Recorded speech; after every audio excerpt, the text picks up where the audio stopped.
How's the quarterback battle shaping up? Quarterback battle's shaping out. Those guys are competing at a really high level. We're putting them in a lot of different situations, working them with different units.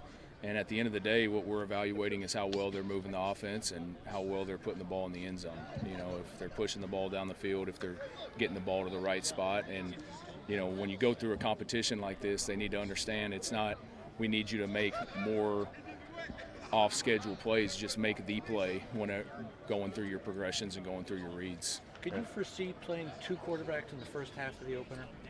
Maybe. I think that would depend how it goes. I think it'll depend on how tomorrow goes. I think there's some variables that would kind of dictate that for us. But I wouldn't. We have 3 guys that have all played college football, and they've all played college football at a high level. So I think there could definitely be some different combinations throughout the season. Even 3 quarterbacks in the first season? Hey, maybe at the same play. Maybe on the same play. Then what's the defense going to do? CJ's been very productive in camp, and obviously throwing against the 2s and the 3s is a different animal than the starters. But do you get to the point where you say, hey, let's give them a look a little bit more against the 1s and 2s and see what we have here? Yeah, we're going to try to maybe be a little bit more balanced in the reps tomorrow, just because it's going to be our last true long scrimmage. And he has been super impressive, and you can look at it 2 ways. You can say, well, he's been, moving the ball against the 3s, yeah, but he's also got, some freshman offensive linemen in front of him that sometimes are going the wrong way, and there's people running through unblocked. So he's found a way to just move the ball and make plays, and again, that's what we're looking for. Are you impressed by his mobility? Yeah, I am. He definitely moves better and throws it better than maybe even we would have anticipated recruiting him. Obviously, it was a short recruitment process with him out of the portal. We got to watch some of his games at Ohio, but until you actually get on the field with him and see him move and throw in person, you really don't know. How has the quarterback competition played out compared to maybe what you expected going in? Yeah, I knew it was going to be competitive because all 3 of those guys are really good people, really good players. I just like we tell those guys all the time, we're waiting on one of you guys to come take it. So we don't want to be forced into a decision. Obviously, we're going to have to make a decision. But, I'd love for one of those guys to come out here and just blow it up tomorrow. What's the latest you think you can make that decision? I think game week. I think, we would obviously like to have something in place and let that guy get comfortable as we start getting into the game plan. So we'll introduce UC Davis about midweek next week, and then obviously game week will be full speed ahead on Davis, so we'd like to have a guy by then. Is there a chance you won't announce it at all? Yeah, we don't want to give Plow too much information, No, I think when we're ready, we'll be ready and we'll announce it. Is Vedekani going to be ready to play in the opener? I hope so. He's working extremely hard with our team physicians and trainers, so we're just taking it day by day right now. I know he's a lot better than he was 2 weeks ago. Can McDonald play center if need be?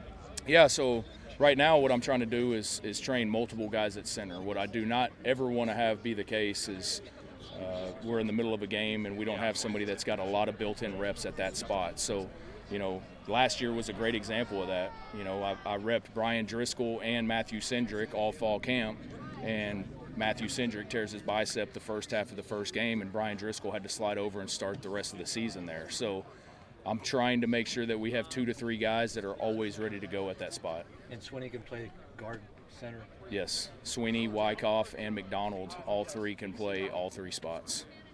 You've got a lot of viable receivers who have had really good camps. How do you sort that out? You can't let 10 guys play. Yeah. No, we probably won't play 10 guys, but we're going to find some roles for some guys. And, we'll personnel and we'll package different plays and different personnel groupings for those guys and put them in the right spot to make plays and utilize their ability. At the end of the day, that's my job as the coordinator, is to coordinate who's out there for what we're trying to get accomplished. And so I think they've all got unique skill sets. We've got the big, tall, long guy, Tobias, that can run and just blow the top off. You got, Tron, who's, again, rangy, long, can be a down-the-field threat. And then you've got some really twitchy guys that can do a lot of different things coming in and out of the backfield in the quick game, intermediate game, and then also still being explosive enough and fast enough to get down the field as well. Are you impressed by the way that Keon can shake coverage? Yeah, he's been really impressive. I really like the way that he works. I mean, I get here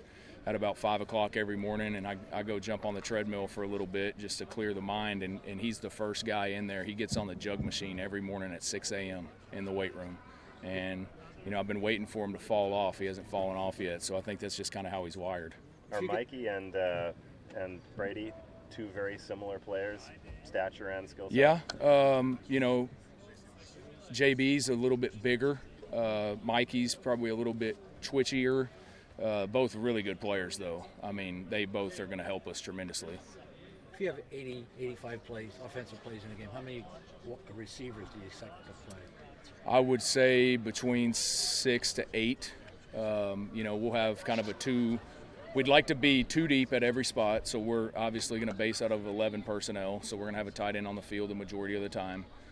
So that leaves us 3 receivers, and we want to at least have 2 guys at each spot that we feel like can roll in there. So that's 6, and then we'll also have some different things that we'll do with maybe 7 and 8.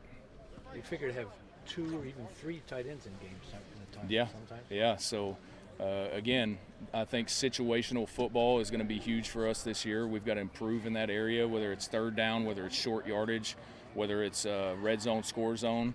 And so building different personnel packages, getting different people on the field, I think obviously is going to give the defense more looks and more things that they have to focus on, and give us an opportunity to go score in those situations.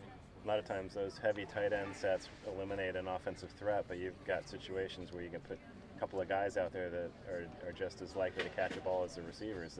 That help in your planning? Yeah, and they're big bodies too, right? So, okay, even if you split them out and you play press man on them with a corner or a safety, we're big and physical enough at that position to still make plays.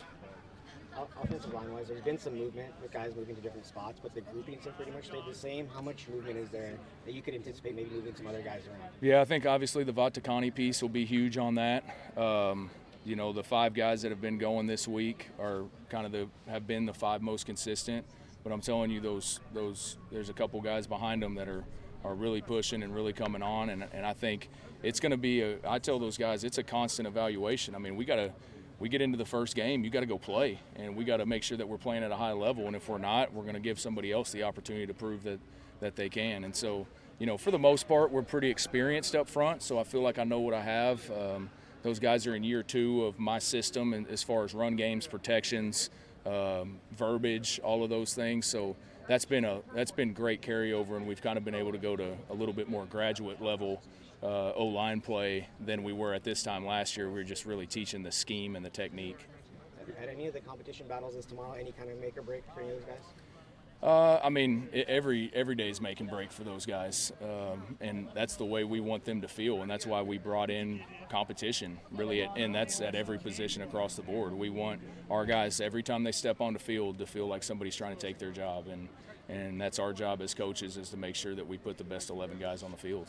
With you not just being a coordinator but also an offensive line coach and run game coordinator, does it make more sense for you to be on the field, to be in the middle of the action? I am going to be on the field this year, yeah. So I was obviously – and the other thing that changes it this year is we've got helmet-to-helmet communication and we've got iPads on the sideline.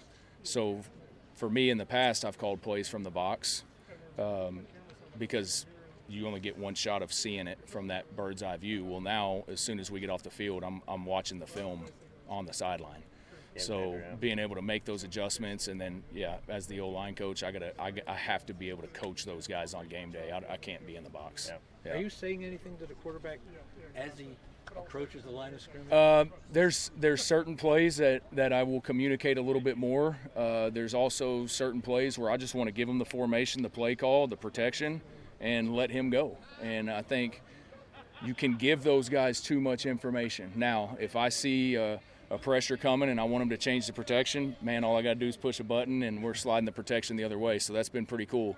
But you definitely don't want to have paralysis by analysis. So I think there's a fine line by how much we put on their plates when there's so much going on the field. And at the end of the day, you still want them to be football players, not robots. Is it shut down as the shot, or is it a game clock? 15 seconds. 15 seconds. Yep, at 15 seconds, all communication will be cut off.